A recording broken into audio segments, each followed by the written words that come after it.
अस्सलामुअलैकुम सामीन, इस वक्त हम मौलाना कारी मोहम्मद सुहेल अख्तर सिद्दीकी अर-रियावी की नमाज तरावी की तिलावत कलाम पाक पेश कर रहे हैं।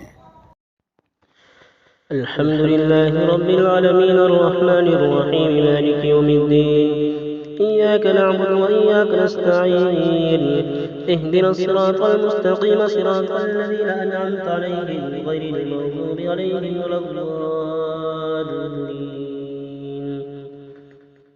इन्ना अवहैना इलैका कमा अवहैना इला नूहिन वन्नबिय्यीन मिन बअदिहि व अवहैना इला इब्राहीम व इस्माईल व इसहाक़ व याक़ूब वल असबात व ईसा व अय्यूब व यूनुस व हारून व सुलैमान व आतैना दाऊद ज़बूरा व रुसुलन क़द क़ससनाहुम अलैका मिन क़ब्ल व रुसुलन लम नक़्सुसहुम अलैका व कल्लमा अल्लाहु मूसा तक़लीमा।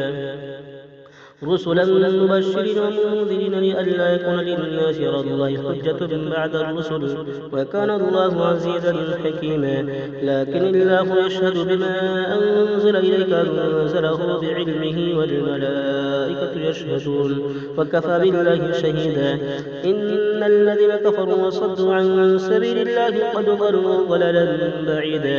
إن الذين كفروا وظلموا لم يكن الله ليغفر لهم ولا ليهديهم طريقا إلا طريق جهنم خالدين فيها أبدا وكان ذلك على الله يسيرا. يا أيها الناس قد جاءكم الرسول بالحق من ربكم فآمنوا خيرا لكم وإن تكفروا فإن لله ما في السماوات والأرض وكان الله عليما حكيما. يا أهل الكتاب لا تغلوا في دينكم ولا تقولوا على الله إلا الحق. إنما المسيح عيسى ابن مريم رسول الله وكلمته ألقاها إلى مريم روح منه فآمنوا بالله ورسله ولا تقولوا ثلاثة انتهوا خيرا لكم.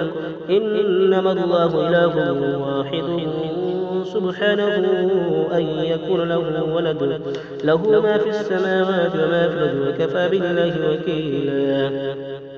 لن يستنكف المسيح أن يكون عبدا لله ولا الملائكة المقربون ومن يستنكف عن عبادته ويستكبر فسيحشرهم إليه جميعا. فأما الذين آمنوا وعملوا الصالحات فيوفيهم أجورهم ويزيدهم من فضله وأما الذين استنكفوا واستكبروا فيعذبهم عذابا أليما ولا يجدون لهم من دون الله وليا ولا نصيرا. يا أيها الناس قد جاءكم برهان من ربكم وأنزلنا إليكم نورا مبينا. فأما الذين آمنوا بالله واعتصموا به فسيدخلهم في رحمة منه وفضل ويهديهم إليه صراطا مستقيما.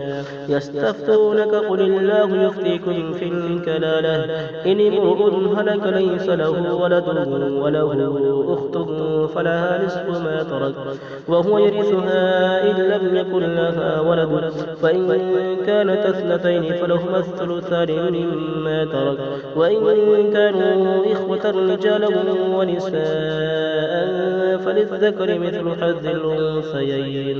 يبين الله لكم أن تضلوا والله بكل شيء